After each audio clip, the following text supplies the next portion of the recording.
Bonjour, je suis Evelyne Serra. Je vais vous parler de mon expérience auprès des personnes âgées et dépendantes. Voilà, j'ai constaté que nous sommes vraiment inégaux dans le vieillissement et la maladie. Certains d'entre nous vieillissent assez bien, d'autres restent autonomes longtemps, d'autres seront affectés par des maladies, des accidents ou divers aléas de la vie.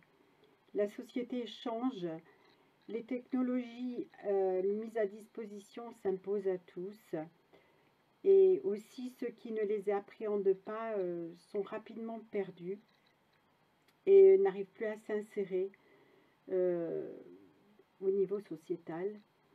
Une personne âgée ou diminuée dans ses capacités d'autonomie est à respecter dans ses besoins fondamentaux et à tous les niveaux de son être, car une personne humaine ne se réduit pas à son corps ou à ses capacités intellectuelles ou d'agir, enfin d'action, voilà. Une personne humaine, c'est un tout, c'est un être complexe, qui est un corps, un cœur, un cerveau et une conscience, une âme pour nous chrétiens.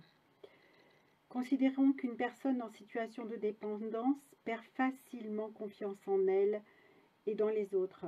La peur devient omniprésente, peur de déranger, de déplaire, d'être un poids, peur des réactions des autres. De fait, spontanément, si elle n'est pas mise en confiance, elle ne s'exprimera pas. Cela peut conduire en réaction à de l'agressivité. Pour éviter cet écueil, cela nécessite de prendre en compte les ressentis et d'aider à satisfaire aux besoins de ces personnes en les permettant de les exprimer. En tant qu'infirmière, j'ai accompagné beaucoup de personnes dépendantes à domicile ou en maison de retraite et j'ai constaté ces peurs, ces agressivités, les glissements rapides de ceux que rien ne retient. Des personnes qui fréquentaient l'église, qui étaient dans des familles non pratiquantes ou non croyantes, cachaient le chapelet sous l'oreiller dans un mouchoir pour que personne ne puisse le voir. Bien sûr que c'était comme les enfants qui essayent de cacher quelque chose qu'on ne peut pas dissimuler. Elles n'osaient pas demander que quelqu'un vienne leur porter la communion et disaient surtout ne pas en parler à l'entourage parce qu'elles avaient peur de réaction, de représailles, etc. Et j'ai ainsi eu la joie de porter la communion à plusieurs et de les voir s'épanouir. Et cela même faisait du bien à toute la famille, d'une manière générale. C'est en prenant soin de l'entièreté de la personne, par l'écoute empathique et le regard bienveillant, que la personne trouve dignité et place. Dans les maisons de retraite, ce qui manque, c'est la diversité des générations, c'est l'émulation, la prise en charge de toutes les choses essentielles à la vie courante par la structure démotive, démobilise la volonté propre de la personne. Elle se retrouve infantilisée, dépouillée de son état d'adulte, de sa valeur humaine, et parfois ou souvent, elle se ressentent comme exclue. J'entendais ce type de réflexion, mais ici, et je les entends encore par mon père, ici il n'y a que des vieux. L'intergénérationnel manque, les enfants manquent, l'oxygène manque, l'oxygène de la vie qui bouge, voilà, ce bouillonnement de la vie. Quand j'étais jeune fille, j'étais engagée dans un mouvement Louise de Marillac et c'était nous les jeunes qui portions les colis que nos aînés préparaient, la conférence Saint-Vincent de Paul, et nos jeunesses, nos fraîcheurs, nos sourires, nos sensibilités faisaient du bien à tous ceux vers qui nous allions, qui nous voyaient arriver en disant « Ah, ça y est, c'est un rayon de soleil qui arrive, c'est notre rayon de soleil ». Cela faisait du bien à tout le monde, à nous comme à eux. À la question « Je sers à quoi ? Ma vie ne vaut rien », je répondais souvent taquine. Cela sert à me faire gagner ma place en paradis en m'occupant de vous. Que faisait Marthe Robin? Que font les moniales et les moines enfermés dans leurs cellules? Le temps est venu de la prière et de l'offrande pour ceux qui peuvent le concevoir. Entourés de beaucoup d'amour, en donnant un sens à leur vie, les personnes âgées ou porteuses de handicap gardent leur place dans la société. Merci à tous ceux qui ne les oublient pas et les accompagnent en les respectant dans leurs besoins et leurs désirs. Bonjour, je m'appelle Béatrice, je travaille en tant qu'animatrice des restanques de Biote depuis 2014. Donc là, je rentre dans ma 7e année. Et quand je suis arrivée, il y avait évidemment tous les services qu'on trouve dans un EHPAD, service animation, technique, restauration, les soins, mais il manquait un service qui était le service religieux. À partir de là, en 2015, début 2015, j'ai pris contact avec le père Jean Hubert pour savoir s'il était possible au moins de célébrer une messe mensuelle chaque mois donc au Restanque. Ça a été très rapidement mis en place, d'une part parce que il y avait une forte demande aussi d'au moins la moitié des résidents. Donc une bonne quarantaine, voire 50 résidents qui étaient en forte demande. Parce que effectivement, dans un EHPAD, on s'occupe beaucoup du bien-être du résident, des soins, de la restauration, faire en sorte qu'il mange. Mais on ne nourrit pas que le corps, on nourrit aussi le cœur, on nourrit aussi l'âme. Et voilà, et ça manquait un peu. Bon, alors... Donc, depuis des années, nous avons régulièrement ces messes et puis aussi des moments de partage avec les scouts, avec les enfants du catéchisme qui viennent, lors des célébrations, des dates importantes de la vie catholique, Noël, Pâques, l'Assomption, etc. Donc, on a ces rencontres intergénérationnelles, des moments extrêmement forts de partage, d'amitié, de chaleur humaine avec les enfants qui ne viennent jamais les mains vides, ils viennent avec des cadeaux, des présents, des choses qu'ils ont fait eux-mêmes. Et c'est des moments extrêmement chaleureux qui apportent beaucoup de bien à tous nos résidents. La fraternité, elle s'exprime par le cœur pour moi. Je tenais aussi évidemment à remercier tout particulièrement les deux acteurs principaux de cette belle aventure spirituelle. Notre directrice, Madame Sophie Nazika, qui avec toute sa générosité et sa bienveillance a ouvert toutes grandes les portes de son établissement, et au père Louis-Marc Thomy qui avec toute sa foi, sa générosité et sa gentillesse vient chaque mois célébrer les messes à l'EHPAD. Voilà, un grand merci. Bonjour, c'est Brigitte Comte qui m'a demandé ce service pour l'association Saint-Vincent-de-Paul. Rendre visite à des personnes âgées. Pourquoi pas?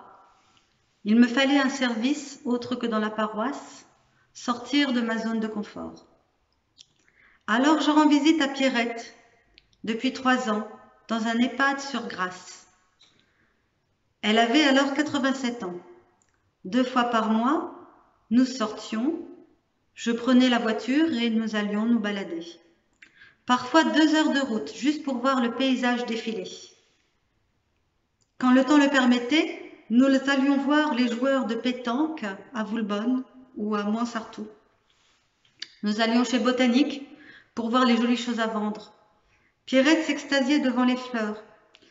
Nous passions devant l'étal des légumes. Tout était prétexte à l'ébahissement. Il est arrivé que nous allions en bord de mer.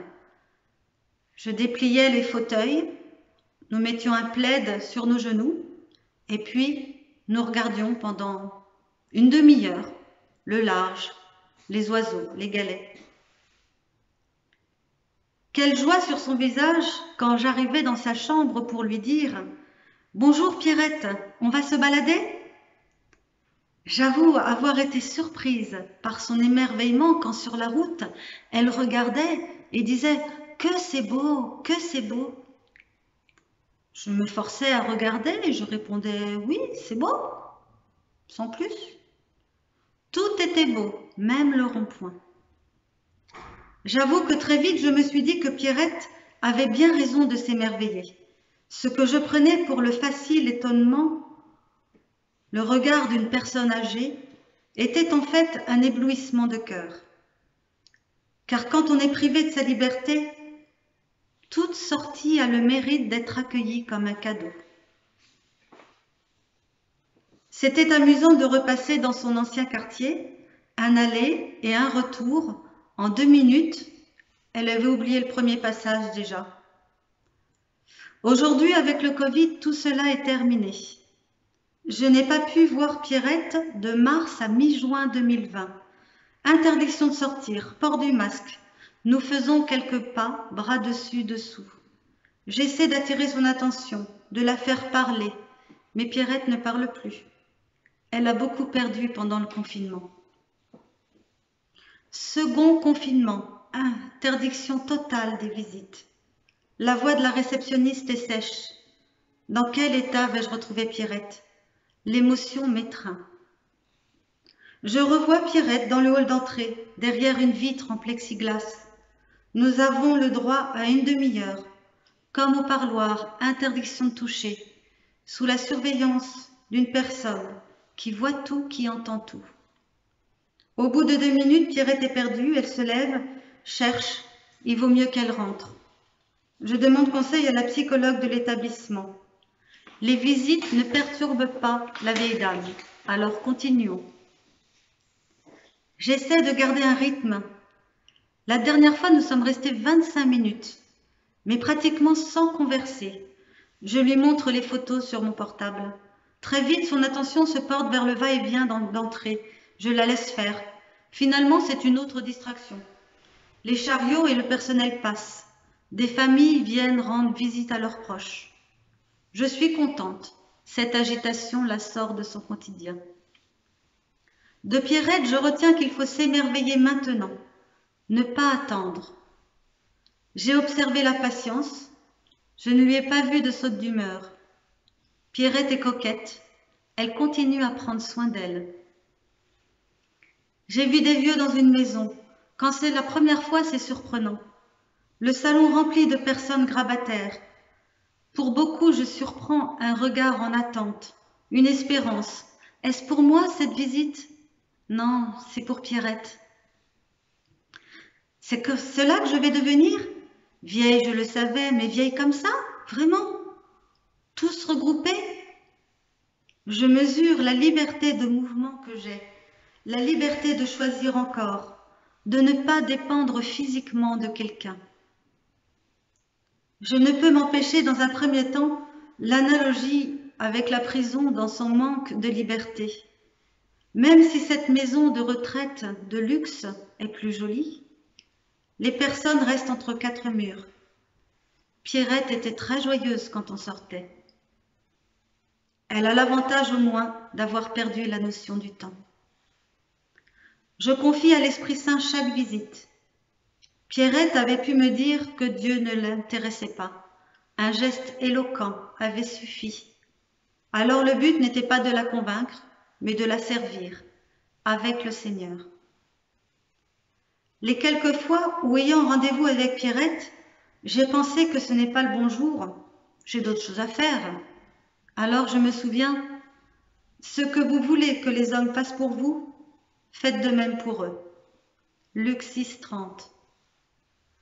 Je serai bien contente plus tard que l'on vienne me rendre visite. Ces visites auprès de Pierrette m'ont amené à repenser mon rapport à la vieillesse, à regarder mes frères avec compassion. Tous frères, oui. J'avoue, je suis en colère à cause de la crise sanitaire.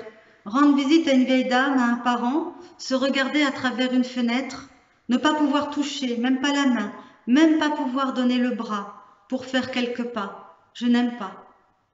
Il ne reste plus que le toucher à Pierrette, aux personnes âgées, la proche proximité. Dans Fratelli Tutti, le pape François ne tarde pas à parler de nos aînés. Grâce aux maisons de retraite, nous avons un moyen de préserver nos parents.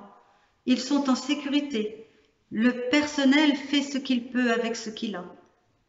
Nous n'avons plus à gérer.